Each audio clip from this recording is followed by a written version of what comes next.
विद्यार्थी मित्रों, online education में आज हम हमारे देश के पहले प्रधानमंत्री जवाहरलाल नेहरू जी के जीवन के एक प्रसंग को आलेखित करते हुए पाठ भारत माता की जय का अध्ययन करेंगे।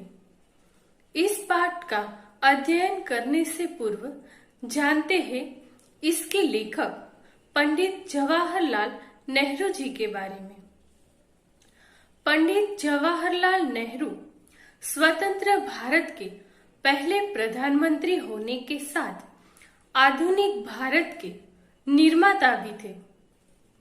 आजादी से पहले उन्होंने स्वतंत्रता संग्राम में प्रमुख रूप से हिस्सा लिया था।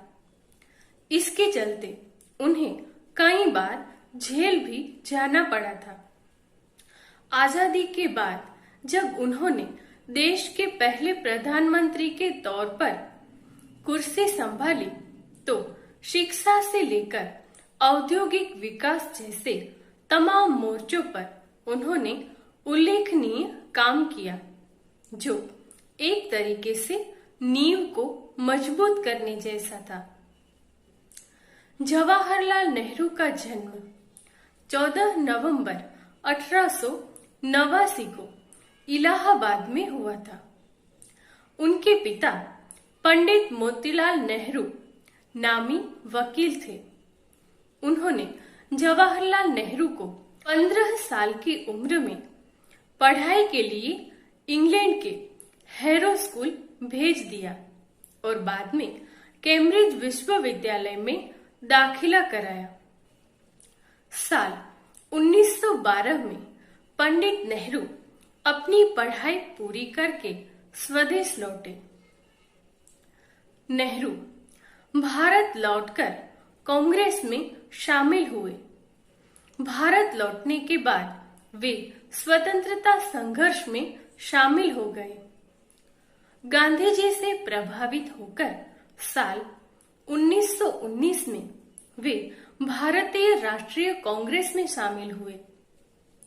1920 और 1930 के दरमियान अंग्रेजों ने नेहरू जी को कई बार जेल में डाला। साल 1928 में उन्हें कांग्रेस के अध्यक्ष के रूप में चुना गया। इस बीच स्वतंत्रता संघर्ष चलता रहा। 15 अगस्त 1947 को आजादी मिलने के बाद पंडित नेहरू स्वतंत्र भारत के पहले प्रधानमंत्री बने। 1947 और 1964 के बीच पीएम के रूप में अपने कार्यकाल के दौरान घरेलू और अंतर्राष्ट्रीय नीतियों के वे प्रमुख सदस्य रहे। यह नेहरू जी की देखरेख में था कि भारत ने 1951 में अपनी पहली पंचवर्षीय योजना शुरू की थी। नेहरू जी को गुलाब का फूल बहुत पसंद था, जिसे वो अपनी शेरवानी में लगाकर रखते थे। उन्हें बच्चों से भी बहुत लगाव था। बच्चे इन्हें चाचा नेहरू कहकर संबोधित करते थे। इसी प्रेम के कारण इनका जन्म दिवस बाल दिवस के रूप में 14 नवंबर को मनाया जाता है। Nehru ji discovery of India के रचयिता के रूप में भी विख्यात रहे। सन 1964 में अपनी मृत्यु तक वे हमारे देश के प्रधानमंत्री रहे। लेखक के परिचय के बाद अब देखते हैं इस पाठ को। एक बार जवाहरलाल नेहरू जी रोहतक दिल्ली रोड की ओर जा रहे थे। रात हो गई थी और उन्हें उसी रात से दिल्ली पहुंचकर गाड़ी पकड़नी थी, इसलिए वे थोड़ा जल्दी में थे। उन्हें बहुत नींद भी आ रही थी। ऐसे में उन्हें रास्ते में ही रुक जाना पड़ता है, क्योंकि वह देखते हैं तो उनके रास्ते में सड़क पर आदमी और औरतों की भीड़ बैठी हुई है। उनमें से कुछ लोगों के हाथों में मशाले भी है। वह लोग आगे बढ़कर नेहरू जी के पास आए और उनको अच्छी तरह से पहचाना। जब उन्हें संतोष हो गया कि वे नेहरू जी ही है, तब उन्होंने उनसे बताया कि वे तो दोपहर से वहां पर बैठे बैठे उनका इंतजार कर रहे थे। वे सब हृष्ट पुष्ट जाट थे। उन लोगों में से ज्यादातर लोग छोटे मोटे जमींदार थे। वहां पर इकट्ठा हुई भीड़ को देखकर नेहरू जी को लगा कि उनसे थोड़ी बहुत बातचीत किए बिना आगे बढ़ना संभव नहीं है, तो वे उनसे मिलने के लिए बाहर आए। रात के धुंधलेपन में भी उन्होंने देखा कि हजारों या फिर शायद इससे भी ज्यादा जाट मर्दों और औरतों के बीच में वे बैठे हुए हैं। उन सारे लोगों ने मिलकर 3 बार जोश के साथ वंदे मातरम का नारा लगाया और फिर बाद में उन्होंने भारत माता की जय के नारे लगाए। उन लोगों से बातचीत करने के लिए रुके हुए नेहरू जी उनसे इन नारों के संदर्भ में प्रश्न पूछते हैं कि क्या आप जानते हैं कि वंदे मातरम और भारत माता की जय किस लिए बोले जाते हैं?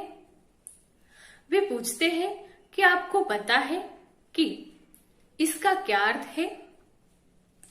गांव के सीधे साधे लोग इसका कोई उत्तर नहीं दे पाते और नेहरू जी की ओर घूर कर देखकर उनका मुंह ताकने लगते हैं, क्योंकि उन्हें यह सवाल बड़ा ही अजीब लगता है। नेहरू जी उनसे फिर से पूछते हैं कि बोलिए, यह नारे लगाने से आपका क्या मतलब है? आप नारे लगाकर इनके द्वारा किसकी जय कहना चाहते हैं? वे पूछते हैं कि क्या आप जानते हैं कि भारत माता की जय कहकर आप किसकी जय कहते हैं? दूसरी बार प्रश्न पूछने पर भी कोई जवाब नहीं मिलता। नेहरू जी के सवाल पूछने पर किसी के जवाब न देने के कारण वहां के अधिकारी और कार्यकर्ता कुछ नाराज हो रहे थे और उन्होंने सारी बातें बताने का प्रयत्न भी किया, लेकिन नेहरू जी ने उनको प्रोत्साहन नहीं दिया, क्योंकि वे चाहते थे कि क्योंकि अधिकारियों से और कार्यकर्ताओं से इस प्रश्न का जवाब नहीं चाहते थे, लेकिन आम लोगों से इसका उत्तर चाहते थे। इसलिए नेहरू जी उन्हीं से पूछते हैं कि क्या वे जानते हैं कि यह माता कौन है जिसे वे भारत माता कहते हैं? क्या जानते हैं जिसको प्रणाम करते हैं और जिसकी जय के आप नारे लगाते हैं, यह माता कौन है? तो वे लोग तो फिर से चुप हो जाते हैं और समझ नहीं पाते कि इसका आखिर क्या उत्तर हो सकता है। ऐसा अजीब सवाल इन लोगों से कभी पहले किसी ने नहीं किया था। इन लोगों ने तो अपने सहज और सरल स्वभाव से इन बातों को मान लिया था कि भारत हमारी माता है जिनकी हमें जय जयकार करनी है। जब उनसे नारे लगाने के लिए कहा जाए तब वे भारत माता की जय जयकार के नारे लगा देते थे, लेकिन भारत माता क्या है, उसका वास्तविक स्वरूप क्या है, इन सारी बातों को समझने के लिए उन्होंने कभी कोशिश ही नहीं की थी। कार्यकर्ताओं ने नेहरू जी के आने पर उन लोगों को नारे लगाने के लिए कहा, तब वे मना कैसे कर सकते थे? वे लोग कार्यकर्ताओं के कहने पर पूरी ताकत और जोर जोर से चिल्लाकर नारे लगा देते थे, उन्हें सिर्फ इतना समझ आता कि नारा अच्छा होना चाहिए। इससे उन्हें खुशी होती थी। जोर जोर से नारे लगाने के कारण उनके जो प्रतिद्वंद्वी होते थे, उनको नारों की गूंज को सुनकर डर भी लगता था। तो लोगों से अपने प्रश्न का उत्तर नहीं मिलने के बाद भी नेहरू जी ने सवाल करना बंद नहीं किया। ऐसे में कुछ हिम्मत दिखाकर एक आदमी बोला कि माता का मतलब धरती से है, माता यानी कि हमारी धरती। उस सरल और सीधे साधे बेचारे किसान का दिमाग धरती की ओर ही गया, क्योंकि धरती ही उसकी माँ है और वही धरती उसका भला करने वाली है। धरती ही उसकी अन्नदाता है। इस आदमी के इस जवाब के बाद नेहरू जी उनसे दूसरा प्रश्न पूछते हैं और कहते हैं कि ठीक है, धरती को हम माता कहते हैं, लेकिन कौन सी धरती? क्या आपके गांव की धरती आपकी माता है, या पंजाब की, या फिर सारी दुनिया की धरती? इस तरह के सवालों से तो वे लोग और भी परेशान हो गए, क्योंकि उनके पास अपनी मातृभूमि के लिए अपार प्यार था, लेकिन उसके विषय में वास्तविक समझ नहीं थी। अब कोई रास्ता न सूझने पर सारे लोग चिल्लाकर जवाहरलाल नेहरू जी से कहते हैं कि वे इस बारे में कुछ भी नहीं जानते हैं और यह सारी बातें वे समझना चाहते हैं, जानना चाहते हैं। इसलिए वे नेहरू जी से कहते हैं कि आप ही हमें इन सारी बातों का मतलब समझा दीजिए। फिर नेहरू जी उन लोगों को भारत की विशालता के बारे में बताते हैं, उन्हें समझाते हैं कि किस तरह भारत उत्तर में कश्मीर और हिमालय से लेकर दक्षिण में लंका तक फैला हुआ है। इस बीच उसमें पंजाब, बंगाल, मुंबई और मद्रास आदि सब भी शामिल है। नेहरू जी उन्हें बताते हैं कि इस विशाल भारत में उनके जैसे करोड़ों किसान रहते हैं और उन करोड़ों लोगों की भी उनके जैसी ही समस्याएं हैं। देश में रहने वाले उन करोड़ों लोगों की भी उनके जैसी ही मुश्किलें हैं और बोझ है। वैसे ही गरीबी है और आफतें भी है।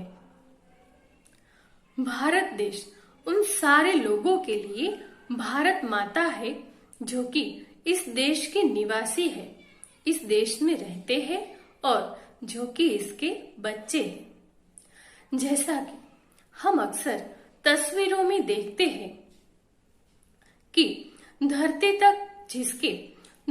तक लटकते हुए लंबे बाल हो, ऐसी कोई सुंदर, बेबस और असहाय नारी भारत माता नहीं है। नेहरू जी उन लोगों को भारत देश का स्वरूप समझाते हुए आगे कहते हैं कि भारत माता की जय बोलकर हम किसकी जय बोलते हैं? उस कल्पित चित्र की तो कभी नहीं जो हमारी कल्पना में बसा हुआ है। तो फिर यह जय जयकार हम किसकी करते हैं? क्या हिंदुस्तान के पहाड़, नदी, रेगिस्तान, पेड़ और पत्थरों की जय बोली जाती है? नहीं, वह समझाते हैं कि हम उन सारे लोगों की जय बोलते हैं जो भारत में रहते हैं और उन करोड़ों इंसानों की जो भारत के छोटे छोटे अनगिनत गांव और नगरों में बसे हुए हैं। तो नेहरू जी जब उन लोगों को यह सारी बातें समझाते हैं तो उन लोगों को हार्दिक प्रसन्नता का अनुभव होता है और उनके जवाब से उनको पूरा संतोष भी होता है। नेहरू जी कहते हैं कि हम जिन लोगों के बारे में बातें कर रहे हैं वह आदमी कौन है? निश्चय ही आप लोग हैं और आपके भाई हैं। इसलिए आप सब जब भी भारत माता की जय जयकार करते हैं, आप जब भी भारत माता की जय का नारा लगाते हैं, तो आप खुद अपनी और सारे हिंदुस्तान भर के अपने भाई बहनों की जय बोलते हैं। नेहरू जी उनसे कहते हैं कि आप यह बात याद रखिए कि भारत माता जैसे कि आप तस्वीरों में देखते हैं, ऐसी कोई कल्पित स्त्री नहीं है, बल्कि भारत माता आप खुद ही हैं और आप अपनी ही जय बोलते हैं। नेहरू जी की सारी बातों को वहां पर मौजूद लोगों ने बड़े ही ध्यान से और गौर से सुना और उनकी बातों को सुनकर उनके भोले भाले चेहरों पर जैसे कि प्रकाश की कोई उज्जवल रेखा उदित होती दिखाई देने लगी। वह प्रकाश उनको मिले ज्ञान का प्रकाश था। वह प्रकाश विशाल और अखंड भारत के निवासी होने का था। इस बात का ज्ञान उन लोगों के लिए बड़ा ही लगा रहे थे। वह नारा किसी और के लिए नहीं बल्कि उनके खुद के लिए था। रोहतक के छोटे से गांव के उन्हीं बेचारे जाट किसानों के लिए था और जो जय जयकार वह बोल रहे थे वह किसी और की नहीं लेकिन उन्हीं किसानों की थी। जवाहरलाल नेहरू अपनी बात को अच्छी तरह से लोगों को समझाकर भारत माता की जय के नारे का मर्म समझाकर एक बार फिर से यह नारा पुकारने के लिए कहते हैं और यहाँ पर इस प्रकरण का अंत आता है। तो आज इस वीडियो में हमने देखा कि जवाहरलाल नेहरू जिस रास्ते से गुजरते हैं उस रास्ते में सड़क पर उनका इंतजार करते हुए लोगों की भीड़ जमी हुई होती है और वे भारत माता की जय के नारे लगाते हैं। नेहरू जी उनसे संवाद करने के लिए रुकते हैं और उनसे उनके नारे का अर्थ पूछते हैं। भोले भाले गांव के लोगों को वे भारत माता का वास्तविक स्वरूप क्या है यह समझाते हैं, जिससे उन लोगों को हार्दिक प्रसन्नता का अनुभव होता है। तो इस वीडियो में हमने भारत माता की जय गद्य का संपूर्ण अध्ययन किया। नमस्कार।